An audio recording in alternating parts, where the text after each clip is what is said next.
성경 말씀 함께 찾아 읽겠습니다. 데살로니가 후서 3장입니다.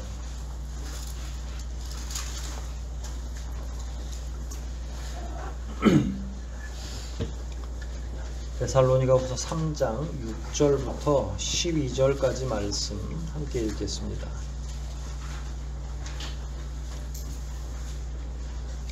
6절부터 12절까지 한 목소리로 같이 읽습니다. 내용을 잘 생각하시면서 한 절 한 절 정확하게 읽겠습니다. 6절부터 같이 읽기를 시작하겠습니다.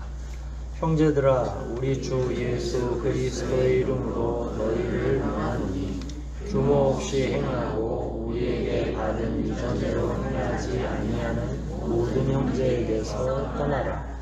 어떻게 그를 받아야 할 것을 너희가 스스로 아나니 우리가 너희 가운데서 규모 없이 행하지 아니하며 누구에게서든지 양식을 값없이 먹지 않고 오직 수고하고 애써 주야로 일하면 너희 아무에게도 누를 끼치지 않으려 함이니 우리에게 권리가 없는 것이 아니하며 오직 스스로 너희에게 돈을 주어 우리를 본받게 하려 함이니라.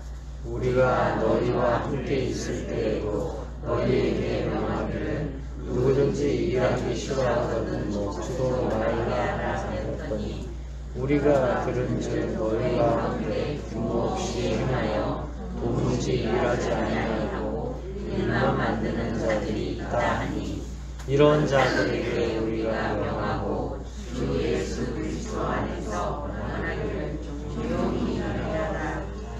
양식을 먹으라 하노라. 아멘.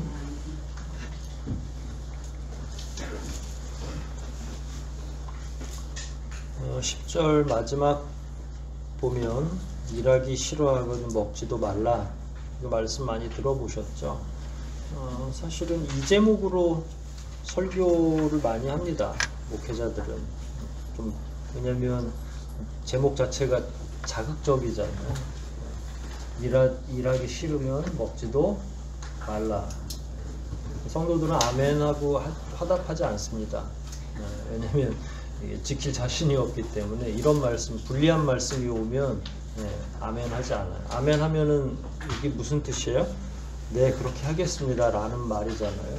근데 이 내용을 한번 오늘 살펴보려고 합니다. 제 3장의 주제는 제일 처음에 우리가 데살로니가 후서 다룰 때에 이런저런 이야기들을 하고 한 장 한 장 주제가 있다고 했었죠. 3장은 무슨 내용이라고 그랬어요? 그리스도인의 게으름에 대해서 이야기할 것이다. 이렇게 이야기를 미리 했었죠. 게으르다 하는 건 매일 늦잠 자고 뭐 이런 것도 있고요. 삶의 전반적인 태도, 어떻게 살아가는지. 그리고 사실 이런 글을 읽을 때는 우리는 자꾸 우리 스스로를 객관화시키거나 주관적으로 자기는 괜찮다고 생각을 해요. 그래서 뭐라고 그러냐, 아유, 게으른 놈들 같으니라고 이렇게 얘기하지만 그 안에 누가 포함되어 있어요? 사실은 우리 각자가 다. 왜냐하면 게으르다는 건 딱 하나의 행태가 아니라 다양한 방식의 게으름들이 있잖아요. 그러니까 그런 부분들을 꼭 일 안 하는 것만 이야기하는 게 아니라고 기억을 하시고, 노동 문제 다루는 건 아니니까. 하지만 그것과도 굉장히 연결이 돼 있고요. 전반적으로 우리가 정말 하나님 앞에서 규모 있게 살고 있느냐라고 하는 그런 문제를 바울이 제기해 주고 있고, 오늘날에도 여전히 필요하다고 생각을 합니다. 오늘 본문은 바로 그런 내용을 이야기하는 거고, 바울은 그냥 규모 있는 삶을 살아야 되지 않겠나, 그리스도인이라면 균형 잡히고 규모 있게 살아야만 한다라고 설명을 하는 거예요. 길게 6절에서 12절까지. 제일 먼저 읽어야 될 성경 구절은 여러분들이 본문을 먼저 읽으셨으면 알 수도 있는데요. 저는 11절을 먼저 읽어야 된다고 생각을 해요. 왜냐하면 11절을 읽으면 바울이 왜 이런 이야기를 했는지가 명확하게 드러나기 때문에 그래요. 이게 저만 지금 자꾸 웅웅 소리가 나나요? 나죠? 네. 조금만 줄여주세요. 웅웅거리고 계속 하울링이 나잖아요. 우리 승재 형제 귀가 지금 안 좋아서요. 11절 한번 읽어볼게요. 우리가 들은즉 너희 가운데, 근데 그 앞에 들은즉이 제일 중요한 거예요. 들었는데 뭔 내용을 들었어요? 너희 가운데 규모 없이 행하여 도무지 일하지 아니하고 일만 만드는 자들이 있댄다. 그래서 6절부터 쭉, 그러니까 듣고 나서의 반응이라는 거죠. 근데 어떻게 들었죠? 바울은 풍문으로 들은 건가요? 정확히 근거가 있죠. 디모데를 보냈죠. 합류하기를 원했고 합류했을 때 그 갈라디아 쪽에 합류한 거예요. 그 디모데하고 다.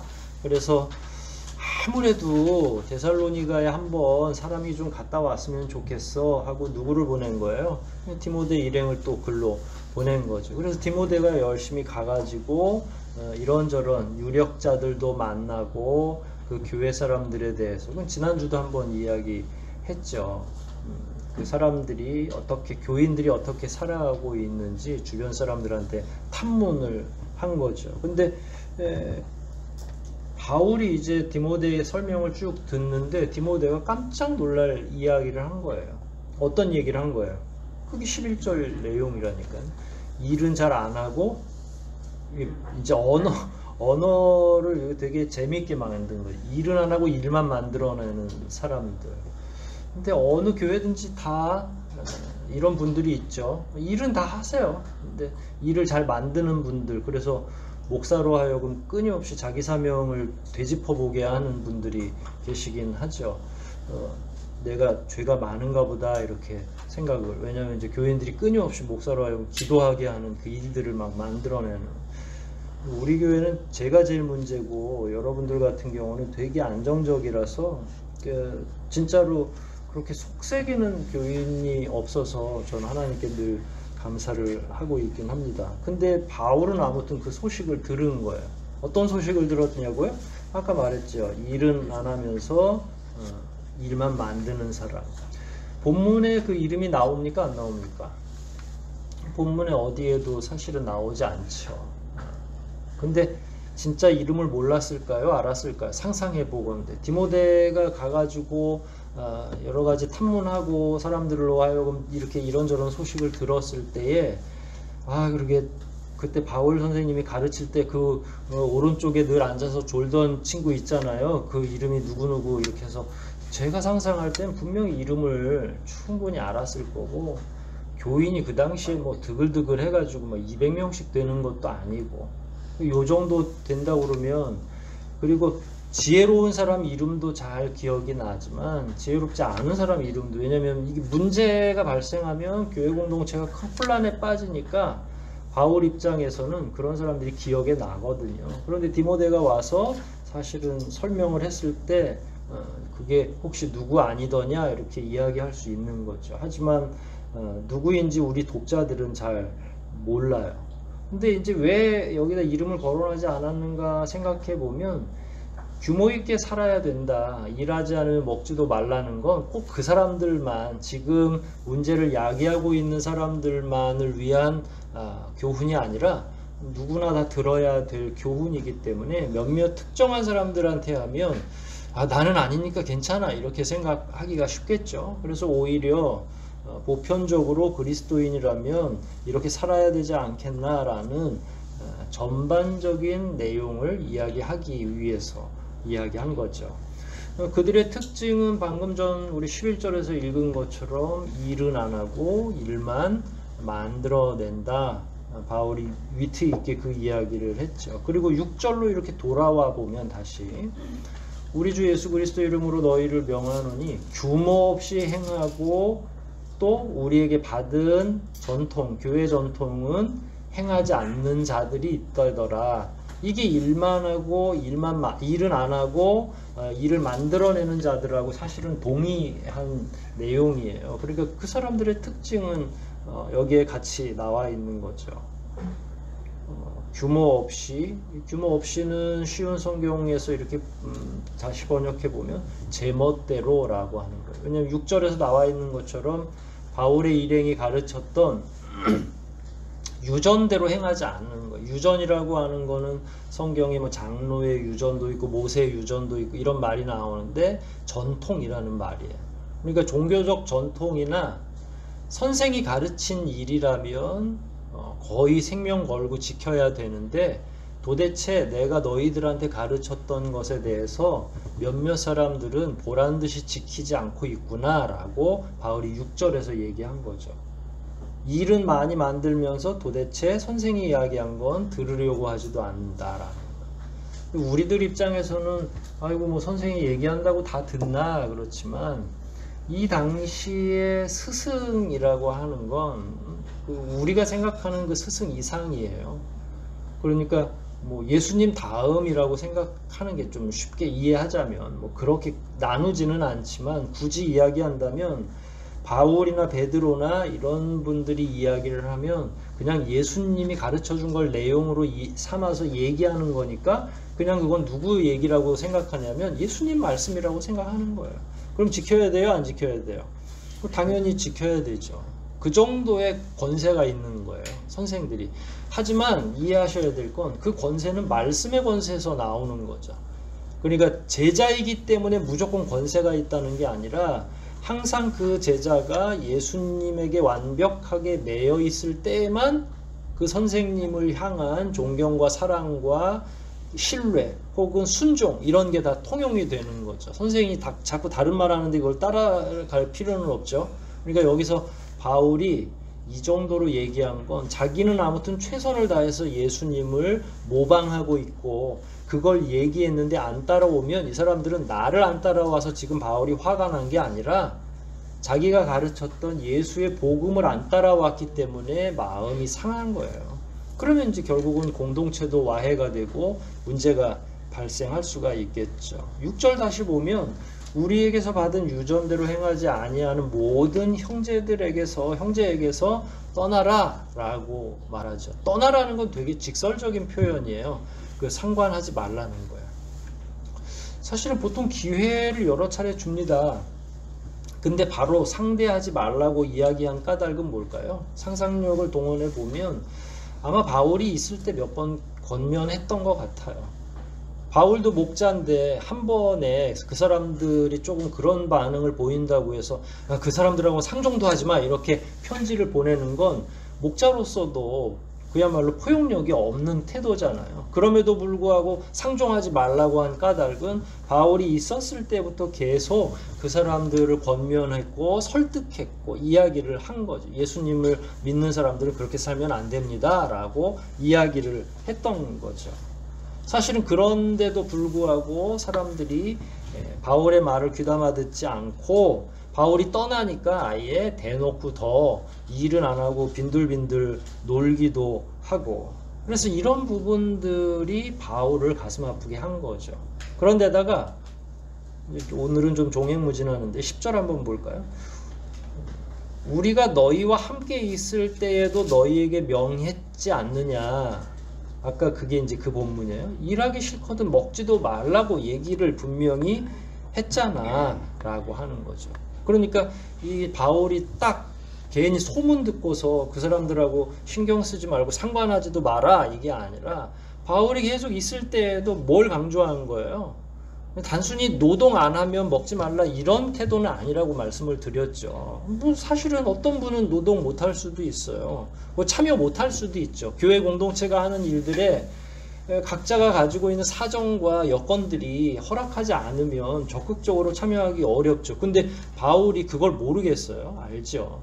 그런데 그렇기 때문에 그런 사람들을 일방적으로 매도해가지고 너는 다 일도 안 하는구나 먹지도 마 이렇게 해서 막 상을 뺏는 게 아니라 사정은 알고 그 사정은 인정하지만 그럼에도 불구하고 악의를 가지고 악한 마음을 가지고 계속 하나님의 일에 순종하지 않으려고 하는 자들은 바울이 있을 때부터 있었고 그 소식을 또 멀리 떨어져서 들으니까 이거는 더 이상 기회를 줄 수가 없다. 기회를 줄 수 없는 이유는 하나가 더 있는데 그 이유는 바울이 거기 없기 때문에 그래요. 그러니까 본인이 있으면 본인이 상담하고 그 사람을 붙잡아 앉혀놓고라도 하면 되는데 문제는 본인이 떠나면서 데살로니가 교회가 확실한 지도력을 가지고 있는 리더가 그 사람을, 이 악한 사람들을 권면할 만한 형편이 되는 게 아니에요. 그러니까 악한 사람들을 권면하다 보면 어떻게 되겠어요? 그 문제에 집중하다가 괜히 진이 빠지는 거죠. 그럴 때는 바울이 미안한 얘기지만 그 친구들은 그냥 놔두고 너희들끼리 이런 내용들에 대해서 규모 있게 사는 게 좀 좋겠다, 좋지 않겠니? 라고 이야기하는 거죠. 사실은 바울은 이런 일들이 있을 줄 예견했기 때문에 거기 있을 때 계속 함께 일하면서 일하기 싫으면 먹지도 말라라고 얘기를 했던 거잖아요. 그러니까 바울이 늘 교회뿐만 아니라 어느 사회든지 이렇게 빈들거리거나 혹은 공동체의 정신을 훼손하는 사람들이 있었던 거예요. 근데 여러분 잘 아셔야 될 게, 말씀드린 것처럼 몇몇 사람이 일을 안 하는 게 문제는 아니에요. 사실은 안 할 수도 있고 그 주간에 참여 못 할 수도 있고 사정이 있으면 뭐 출장도 갈 수 있겠죠. 오늘날 표현으로는. 그것에 대해서 크게 개념할 필요는 없죠. 근데 바울이 염려하는 건 뭐예요? 그게 교회의 문화가 되면 안 된다는 거죠. 그게 그 당시에 공동체를 훼손하면, 한 사람으로는 좋겠는데 이제 야단치고 할 수 있는 스승이 빠져버렸잖아요. 그럼 그 사람이 전도를 해요. 나쁜 일도 전도하는 사람 많습니다. 악한 자들도 모여요, 안 모여요? 자기들끼리 모여요. 여러분, 선을 행하는 게 더 빨리 잘 퍼지고 든든하게 섭니까? 악을 행하는 게 훨씬 더 잘 퍼집니까? 경험상. 여러분 다 아시잖아요. 그러니까 바울 입장에서는 본인이 있을 때부터 끊임없이 이런 부분들을 강조했고, 그런데 떠나고 나서 들으니까 이거는 같이 놔뒀다가는 안 되겠습니까? 상종하지 마라 라는 거예요. 바울이 이 문제에 관해서 한 장을 할애할 정도로 이 문제가 중요한 것인가 라고 생각을 할 때 바울이 굉장히 이 문제를 중요하게 여겼어요. 왜 중요하게 여겼고 그걸 어떻게 알 수 있냐면 7절, 6절, 7절, 8절, 9절 이 내용은 바울이 그동안 데살로니가 교회에 있으면서 혹은 어디를 가든지 견지하던 태도가 그 안에 포함되어 있어요. 어디를 가든지 바울은 어떻게 했을까요? 평소 지론이 뭘까요? 7절, 8절, 9절을 빨리 읽어보십시오.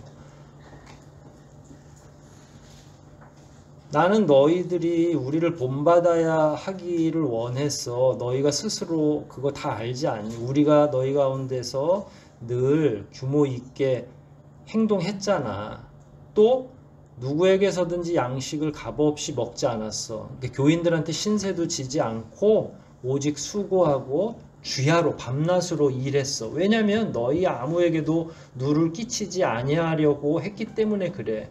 사실 우리에게 권리가 없는 것은 아니야. 원래 교회 전도자들은, 사역자들은 어디서든지 교우들이 먹여 살리도록 그 당시에. 왜냐하면 돈주머니도 전때도 가지고 있지 않았거든. 뭐 이렇게 얘기를 하는 거예요. 그래서 나는 너희들이 확실한 교훈을 얻게 하려고 너희들과 머무는 그 기간에도 밤낮 없이 일했어. 어느 집에 가서 손해를 끼치거나 누구를 부담 주지 않기 위해서. 그리고 이거는 전부 다 나의 계획된 행동이었어. 그 계획된 이유는 뭐냐면 너희들에게 뭘 주려고요? 교훈을 주려고. 그러니까 이 문화가 데살로니가 교회뿐만 아니라 당시 소아시아에 굉장히 팽배했던 나쁜 문화가 있었던 거예요.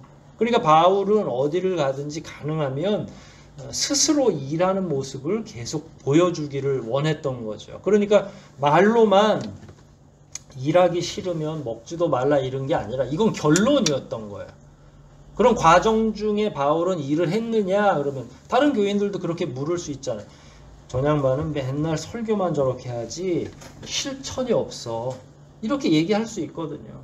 그러니까 바울은 한치의 오차도 보여주고 싶지 않았던 거예요. 그래서 뭘 한 거예요? 열심히 일을 한 거예요. 바울 직업이 뭐라고 그랬죠?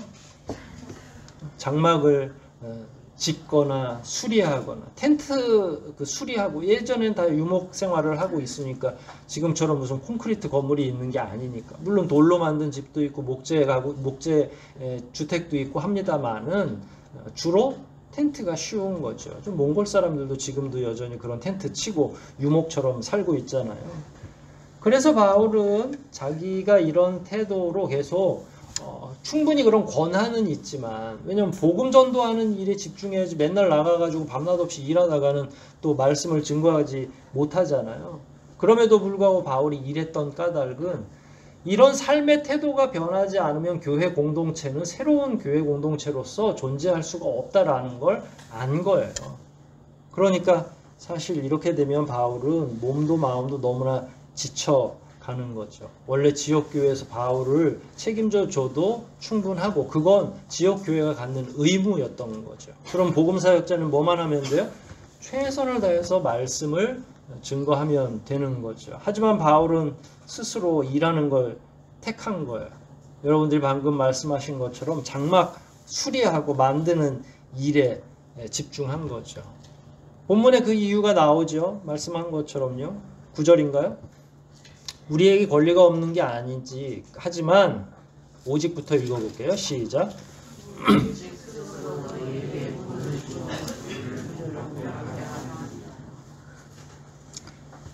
저는 이 본문을 생각하고 준비를 하면서 이 양반은 참 엄청난 양반이구나. 바울 말에. 일단 뭐 이러니까 나중에 쉽게 병도 걸리고 그랬겠죠. 이 정도 성격도 이거 괴팍한 거잖아요. 자기를 죽여가면서 일을 하는 거거든요. 어떤 하나의 교훈을 줘야 되겠다. 이게 교회에 유익하다 싶으면 자기 목숨이 축 나는지 안 나는지 신경 안 쓰는 거죠. 그럼 말씀은 언제 전했겠어요? 여러분 종말론까지 다 전했다고 우리가 공부하면서 쭉 살폈잖아요. 그러니까 전하지 않은 말씀이 없는 거예요. 심지어 이런 내용까지도 바울은 끊임없이 계속 이야기한 거죠. 그러니까 성경신학적으로 창세기부터 쭉 훑었을 거고요. 그 다음에 조직신학적으로도 얘기했을 거고, 그 다음에 성도의 삶에 대해서도 지금 얘기하고 있는 거잖아요. 그럼 이 정도 얘기하려고 그러면 바울은 놀 틈이 있었겠어요? 아니, 노는 건 고사하고 자기 건강을 관리할 정도도 아닌 거죠. 그래서 매번 육체의 가시도 있고 눈에 안질도 있고 심각하게 글씨도 안 보일 정도로, 그래서 누군가 대피를 할 수밖에 없는 거예요. 그러니까 이게 괴팍하고 엄청난 양반이죠. 자기가 가르쳐야 되겠다 싶은 내용은 자기 몸을 불살아서라도 가르치려고 집중하고 있는 거예요. 뭘 가르치고 자기가 뭘 실천을 해야 교인들이 움직일 수 있는지를 알고 있는 거예요. 그리고 그대로 알고 있는 것뿐만 아니라 행동으로 옮겼던 거죠. 우리 몇 번 얘기했죠. 몇 주 동안 머물렀다고 그랬죠? 3주 정도. 아마 여러분들이 이거는 평생 이제 잊지 않으실 거예요. 그래, 오늘 본문에 와서 보니까 3주 동안 이 사람이 어떻게 움직였는지가 우리 머리에 그려지는 거잖아요. 대충 상상만 해도 자기 일하랴, 복음 전도하랴, 또 못 알아들으면 다시 재방송처럼 다시 데려다가 또 얘기해 줘야 돼요. 끊임없이 계속 반복적으로 일하고 가르치고. 그래서 다시 6절을 보면 강압적으로 보이잖아요. 우리의 유전대로 행하지 않으면 그들을 떠나라. 걔네들을 내쫓든지 상종하지 마라. 이렇게 강하게 얘기할 수 있는 근거가 뭐냐면 자기 확신이 있을 때 가능한 거예요. 자기가 그렇게 살 때 가능하다는 거예요. 자기는 사실은 요즘에 하도 이 다른 여지들이 많아서 그렇게 안 살아도 막 큰 소리 뻥뻥 치는 사람들이 있지만 바울은 그렇지 않았어요. 여러분, 바울의 서신서의 특징 중에 하나가 예수님하고 아주 흡사한 게, 예수님도 자주 나를 따르라 라고 이야기했어요. 그런데 바울도 그 어투를 그대로 배웁니다. 나를 따르라. 참 이게 되게 의미가 있는 말이거든요. 근데 나를 따르라 라고 말할 때 저는 한 번도 저한테 여러분한테 제가 그런 말 안 했거든요. 왜 안 했냐면, 그러니까 할 수가 없죠. 뭘 제대로 할 수가 있어야 제가 저를 따르라고 하는데. 근데 바울은 그걸 자기 입으로 얘기를 했어요. 그러면 어느 정도 사역자인 것 같아요, 바울이? 그냥 그렇게 사는 거죠. 예수님이 사신 대로, 예수님이 가신 대로 자기 몸속에 완전 체화해가지고, 그러니까 나를 따라! 라고 자신있게 얘기할 수 있는 거고, 우리들의 유전을 따르지 않는 자들하고는 절교를 해 라고 강하게 얘기할 수 있는 거예요. 본인이 이미 그렇게 살고 있고 자신이 있으니까. 근데 왜 근본적으로 이런 문제들이 발생하고 있을까요? 예나 지금이나. 당시 사람들의 삶의 태도를 바울이 알고 있는 거죠. 이게 하나는 로마 문화권에 대한 이해가 바울이 있는 거예요. 근데 로마 문화권 아니라 오늘날도 마찬가지죠. 혹시 많이 코피날 때까지 직장 생활하고 싶은 분 계세요? 여러분 가운데? 여러분의 개인 사업은 제외하고. 내가 가치 있는 일이라고 여기면서 취업하지만 그럼에도 불구하고 이제 다들 퇴근 시간 기다려요. 그 일이 가치가 없어서가 아니라 그건 인지상정이죠. 그리고 거기서 좀 더 나가면 그게 이제 역전이 되죠. 여러분은 많이 일하고 적게 받고 싶어요? 적게 일하고 많이 받고 싶어요? 왜 다들 웃으시죠?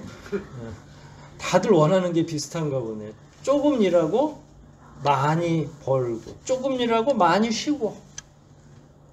이 당시의 사람들은 그럼 어땠겠어요? 어느 시대는 다 비슷하다는 거죠.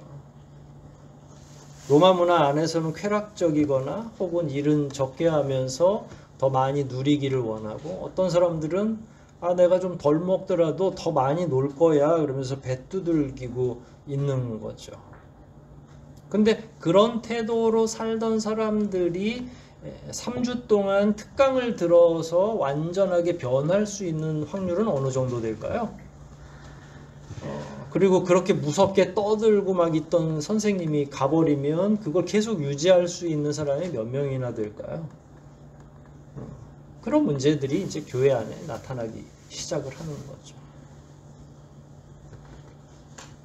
우리 교회도 비슷한 경향이 나타날 수 있죠. 다음에 이제 후임 목회자가 여러분들에게 관대하고 관용적인 분이 오면 이제 확실히 그때 김 목사님이 너무 심하게 하신 것 같아 뭐 이렇게 할 수도 있겠죠. 그거는 어떻게 할 수가 없어요. 사람들마다 다 그런 태도가 마음속에 있는 거예요. 그러니까 근데 그게 로마 문화 같은 경우는 더 표면적으로 드러나는 경우가 훨씬 더 많고, 그게 부끄러운 게 아니에요. 그 사람들의 철학 안에도 그런 게 있으니까. 뭘 그렇게 열심히 일해. 그런 사람들이 예수 믿는다고, 예수 영접했다고 해서 쉽게 변할 것 같은가? 여러분도 아시잖아요. 천성은 그렇게 쉽게 변하지 않는다 뭐 이렇게 이야기를 하는데 그런 거죠. 또 하나는 종말이 온다고 했을 때, 마지막 시간이 다가온다고 했을 때 사람들의 태도가 두서너 가지로 바뀔 수 있죠. 크게 두 가지예요. 사과나무를 한 그루 심으려고 하는 사람들이 있고요. 있는 열매 다 따먹고 죽어야지라고 생각하는 사람들도 있는 거죠. 여러분들은 어떤 걸 택하실지는 모르지만 다 그게 달라요. 뭐 비난할 것도 아니죠. 그 본성 가운데 숨겨져 있는. 예를 들어서 종말이 오니까 이게 이제 사실은 복음서부터 시작되는 종말론에 대한 그 이야기들을 쭉 정리해 보면 굉장히 기다려지는 거예요. 그리스도인들에게는. 왜냐하면 예수님이 하나님의 나라가 도래하는 걸 예수님은 신랑으로 표현했고 신자들은 신부로 표현했단 말이에요. 이 결혼 축제는, 결혼의 예식의 축제는 이스라엘뿐만 아니라 전 세계 어디를 가도 가장 행복되고 복된 축제인 거예요. 그러니까 종말이 온다는 걸 그리스도인들은 그런 방식으로 이렇게 기대하도록 되어 있는, 고대한다고. 그러니까 종말이 오는 게 우리는 불행이야, 망한 거야, 끝났어 이게 아니라 신랑을 맞는 하나의 과정으로 이해하도록 예수님이 예화를 들어놓으신 거잖아요. 그러면 그 철학이 기독교 종말론의 베이스로 깔려 있는 거예요. 밑에 이렇게 잔잔하게. 그러면 우리 태도는 어때야 되냐면 신부예요. 신부는 어떻게 태도를 취하고 있어야 돼요? 결혼식 날까지. 조신하게 잘 있는 거죠. 피부 관리 잘 받으시면 돼요. 그걸 영적으로 전환하면 간단합니다. 신랑을 기다리는 마음으로 성도들이 그 기간을 기다리면 되는데, 아까 말했잖아요. 모든 사람이 다 그렇게 생각하지는 않더라. 어떤 이들은 배 두들기면 모르겠다. 어차피 마지막인데 많이 먹고나 죽자. 제가 경멸하는 사람 알죠? 시한부 인생을 살아가는 사람들한테 맛있는 거나 많이 먹이라고 하는 그 참 무식한 병원 의사인 거죠. 마무리를 잘하는 건 많이 먹는 게 아니에요. 못 먹었던 음식 먹여서 보내는 게 아니라 다른 거잖아요. 바울이 그래서 마음이 답답한 거예요. 그런 면에 있어서 이해를 못하니까. 다들 경건하지 않고 또 다들 주님을 신부로서 기대하지 않는 사람들이 우리 공동체 안에 있다는 거예요. 바울이 봤을 때. 얼마나 슬픈 거예요. 그러니까 거기서 더 나가면 이제 감정이 시키는 대로 일을 해야죠. 될 대로 되라라는 거예요. 그래서 이런 점들이 그 당시에 주류 문화로 자리하고 있는 걸 바울이 알기 때문에 그들과 같이 있을 때부터 계속 교훈하고 실제로 일하고 했던 거죠. 그러나 여전히 어리석은 자들은 있죠. 근데 이런 자들은 꼭 전도를 열심히 합니다. 왜냐하면 나 혼자 망하고 싶진 않거든요. 그래서 좋은 데 있으니까 같이 가자고 하고, 내가 맛있는 거 아는데 거기 같이 가서 먹자고 하고. 예수님 그랬잖아요. 뭘 입을지 무엇을 먹을지 그거에 너무 신경 쓰지 마라 라고 한 거잖아요. 그럼에도 불구하고 마지막 때가 되면 그런 부류들이 나타나는 거예요. 그 아까 일은 안 하고 일만 만드는 자들인 거죠. 그러니까 바울 입장에서는 너희들의 그 영적인 실력이 늘어나고 있으니까 그럼 그들을 설득할까? 전략을 잘 짜서 그 사람들 하나도 잃지 말고 잘 한번 해봐. 교회가 하나가 돼야지 흩어지면 되겠어? 라고 말하지 않은 거예요. 왜냐면 그건 차라리 도려내는 게 낫겠다고 생각한 거고, 어떨 때는 저는 그런 표현을 하죠. 이건 바울이 와도 안 되는, 그러니까 바울이 해봤던 거예요. 거기 있을 때. 그 사람들에게 권면도 했고 했는데 여전히 계속 문제로 나와왔던 거죠. 여러분, 인생을 사는 건 우리 현실로 돌아온 이야기를 좀 할게요. 누구나 편히 살기를 원하고 누구나 자유롭게 살기를 원해요. 저는 그게 나쁘다고 표현하고 싶지는 않아요. 아까 여러분도 그랬잖아요. 적게 일하고 많이 받는 걸 원하죠. 더 많은 휴가, 더 많은 휴식이 보장된 회사를. 그러니까 가치 있는 일을 하되 이제는 인간이 가지고 있는 그런 기본적인 권한을 더 많이 누리기를 원하고 있는 거죠. 근데 이 자본주의 사회는 그렇게는 돌아가지 않더라고요. 더 많은 걸 누리기 위해서는요, 쳇바퀴를 더 많이 돌아야 되는 거예요. 제가 몇 번 이야기했죠. 더 좋은 헬스클럽이나 이런 데를 가기 위해서 돈을 더 많이 벌어야 된다. 그러니까 러닝머신 좋은 걸 사려고 돈을 더 많이 벌어요. 왜냐면 가난하면 러닝머신 놓고 배봉산이나 돌아야 되거든요. 근데 배봉산 비 오는 날 못 돌잖아요. 집안에서 우아하게 한강 뷰를 바라보면서 러닝머신 도는 건 얼마나 아름다운 상상이겠어요. 근데 그렇게 그 좋은 뷰의 아파트도 사야 되고 좋은 러닝머신도 사고 집에서 다 할 수 있으려면 돈은 도대체 얼마나 벌어야 되는 거예요? 이렇게 사는 거예요. 적절한 균형과 만족이 없이. 그렇다고 또 경제활동은 쉬워요, 요즘에? 쉽게 돈 주지 않습니다.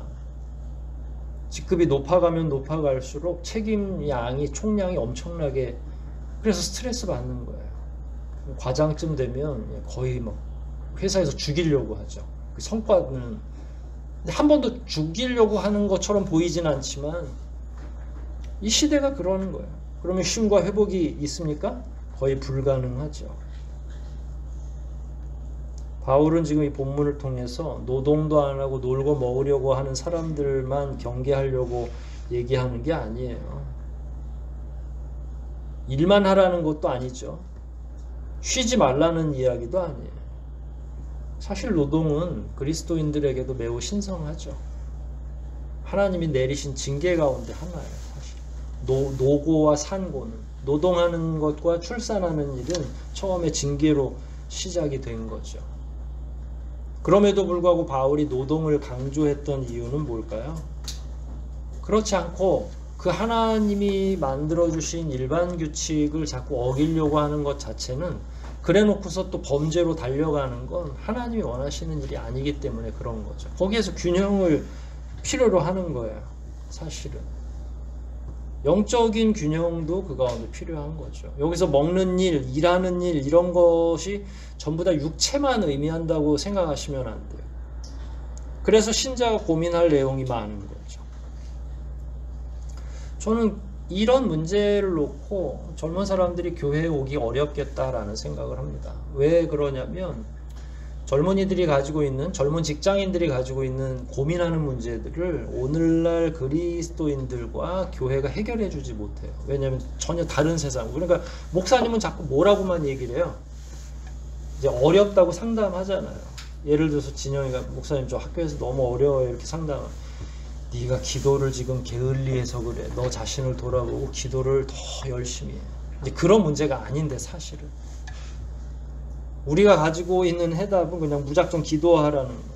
그러면 이제 다음에 상담 오겠어요? 답을 알고 있는데, 왜냐면 목사님으로부터 얻을 수 있는 답은 뭐예요? 기도. 본인의 갈등은 그런 부분이 아닌데. 그래서 극단으로 나가는 거예요. 그래서 젊은이들이 교회에서 얻는 답을 답이라고 생각하지 않아. 저는 그래서 바울에게 답이 있다고 생각하는 거예요. 바울이 열심히 일한 까닭. 바울은 아마 오늘날의 직장 청년들에게 자신 있게 얘기할 수 있죠. 나도 일하고 있어. 일이라는 게 원래 그런 거야. 일은 우리에게 하나님께서 내린 징계이면서 동시에 신성한 규칙인 거지. 그래서 어려운 거야. 그건 어떻게 하겠니? 야, 나도 힘들다 사실은. 바울이 안 힘들었겠어요? 요즘 목회자들이 할 수 없는 말들이 있죠. 여러분 일하지 않으면 먹지도 말라고 그랬죠. 이건 세상에서 하는 노동만이 아니에요. 영적인 일도 있습니다. 영적인 일을 안 하면 먹지 말아야 됩니다. 사실은. 영적인 일은 뭐예요? 경건의 일, 거룩의 일. 이게 신부로서 기다리는 자의 태도인 거예요. 영적인 것까지 포함될 때. 경건하지도 않고 거룩한 일을 추구하지도 않고 신부로서 자기를 관리하지 않는 사람은 먹지도 말아야 되는 거죠. 실제로. 우리가 일상에서 먹는 문제, 마시는 문제도 중요하지만 영적으로 이런 균형들, 하나님 앞에서 나를 찾아가는 일들, 이런 일들이 매우 중요한 건데 그런 부분에 대해서 놓치고 있는 거예요. 일도 안 하고 문제를 만드는 사람들은 아예 영적인 일까지 가지도 못하고, 그러니까 노동을 신성하게 여기면서 묵상하는 사람들은 하나님과 나 사이에 해야 될 거룩한 일들이 또 있다는 사실을 계속 발견하고 더 좋은 자리로 나아갈 수 있어요. 하나님과의 관계에 있어서.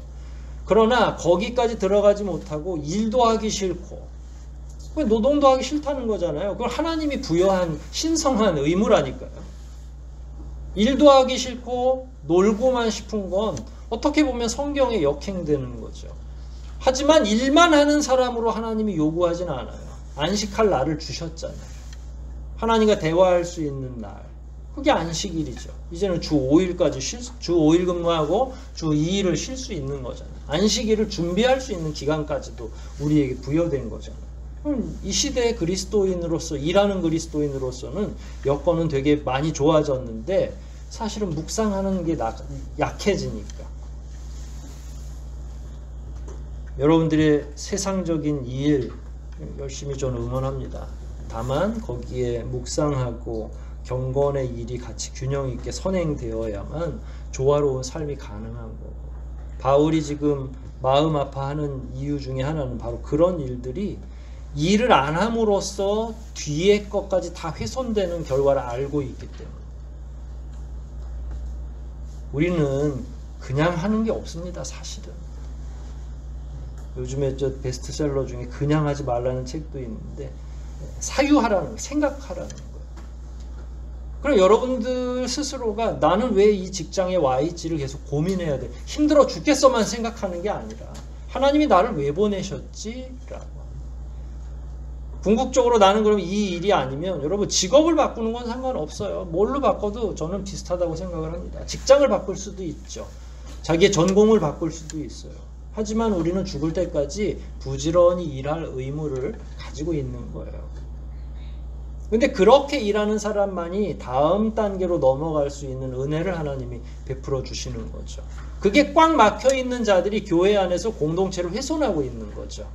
그랬을 때 바울은 그들로 하여금 멀리 떨어지라는 거예요. 왜냐하면 하나님의 의무, 하나님의 신성한 의무, 우리에게 주어진 그 의무조차 실행하려고 하지 않는 자들은 더 이상의 묵상도, 더 이상의 사유도 가능하지 않으니까 함께 해야 될 상황이 아닌 거죠. 이 시대는 극단적인 자본주의 사회죠. 그래서 경제적인 자유를 이야기하는 게 훨씬 더 영적인 자유나 회복을 이야기하는 것보다 쉽습니다. 목사들도 부자 되는 법을 이야기하는 것을 교인들이 좋아한다. 그런데 이런 얘기를 하면 당연히 진부하게 느껴지겠죠. 일은 우리에게 주어진 하나님의 신성한 의무랴. 죽을 때까지 해야 된다네. 이렇게 되면 좋아하겠어요, 누가? 하지만 하나님의 진리는 변하지 않는 걸 그걸 제 마음대로 변경시킬 수는 없잖아요. 여러분, 예전에 저희가 청소년들한테 그렇게 가르쳤습니다. 성경을 읽지 않으면 No Bible, No Breakfast라고 저희 집에도 써붙였었어요. 성경을 읽지 않으면 밥 먹지 마라. 경건훈련하거나 기도하는 훈련도 마찬가지예요. 그걸 하지 않았을 때 그거는 자기가 결정해야 돼요. 그때는 제가 괴팍해가지고 우리 청소년들한테 표로 붙이도록 강압을 했지만 이젠 여러분들이 스스로 그렇게 나아갈 수 있어야 된다는 거예요. 오랫동안 그리스도인으로 살아왔다면 경건의 일을 하지 않고 나는 먹을 자격이 있나라고 스스로 고민해야 된다는 거예요. 목사가 시켜서 하는 게 아니라 내가 기도 생활이 이 정도인데 내가 정말로 하나님 앞에 뵐 낯이 있나? 뵐 낯이 없으면 금식기도 하는 거잖아요. 이 시대에는 아무도 그걸 강조하지 않는다는 게 문제라는 거죠. 바울이 오늘 일한 문제로 이렇게 제기해 준 건 당연히 노동만 얘기한 건 아니잖아요. 그 노동에서 파생되는 하나님과의 관계가 훼손될 걸 보기 때문에 노동 문제로 바울이 이야기를 시작한 거죠. 아무렴 바울이 노동 많이 시켜가지고 헌금 거두려고 그랬겠어요. 오늘날도 마찬가지죠. 성경 읽지 않거나 경건훈련 없이는 먹지도 말라는 게 극단적인 것처럼 보이지만 그럼에도 불구하고 우리 내면에 영적인 양심이 있다면 고민해야 될 문제라는 거예요. 전 여러분들이 굶으라고 얘기하지 않겠어요. 그리고 그 사람들을 막 내쫓으라고 하지도 않아요. 하지만 고민하기 시작해야 될 거다. 일하지 않으면 먹지도 말라는 그 말처럼 경건훈련 없이 예수님이 이제 곧 오신다고 하는데 신부로서 거룩하고 경건하지 않은 상태로 계속 가는 게 맞는지를 고민해야 된다는 거죠. 과연 저와 여러분들은 어떤 태도로 이 세상을 살아가고 있습니까? 그걸 이제 고민하고 묵상하고 결정해야 될 그때라는 거예요. 여러분들이 다 지혜로우시니까 경건의 일, 거룩의 일이 더욱더 풍성해지고 그 안에서 그래서 그런 지경에 들어가잖아요. 그러면 세상 일이 어려워도요, 그걸 너끈히 이길 수 있는 경건의 능력을 주시더라고요. 바울이 그 일을 가지고 그 힘을 가지고 일한 거잖아요. 바울의 스케줄만 보면 이 사람은 정말 살인적인 스케줄로 일했겠구나. 그럼에도 불구하고 하나님이 일하도록 하셨잖아요. 데살로니가 이 편지가 첫 번째 편지였어요. 이때부터 더 많은 편지들을 써나갈 거고 더 많은 여행을 할 거고 바울은 더 힘있게 일했겠죠. 그게 하나님과 자기 사이의 일에 관해서 정리가 잘 된 사람들이 받는 축복이라고 저는 생각합니다. 여러분들이 비록 이 세상에서 최선을 다해 힘들게 살아가고 있는 건 알지만 그것을 넘어서서 하나님과 우리 사이의 관계가 다시 규명되고 그 일이 더 풍성해져서 세상의 일도 넉넉히 감당할 수 있는 능력을 부여받는 저와 여러분이 되시기를 주님의 이름으로 축복합니다. 이 시간 우리 함께 기도하겠습니다. 규모 있게 살라고 한 바울의 이 권면, 지금까지 들으신 그 내용 다시 한번 묵상하면서 하나님 앞에 우리도 기도하십시다. 하나님과 우리 사이에 일, 경건의 일, 거룩의 일에 대해서 더 깊이 묵상해서 세상의 일 따위는 두렵지 않게 해달라고, 믿는 자들이 그런 능력으로 살아가는 것 우리가 몸소 체험하게 해달라고 통성으로 한번 기도하시겠습니다.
하나님 아버지 감사합니다. 오늘 말씀을 통해서 저희들이 과연 어떤 태도로 세상의 일을 감당할 것이며 어떤 믿음의 자세로 주의 일을 감당해야 되는지를 다시 한번 고민하게 하시고 결심하게 하시니 감사를 드리옵나이다.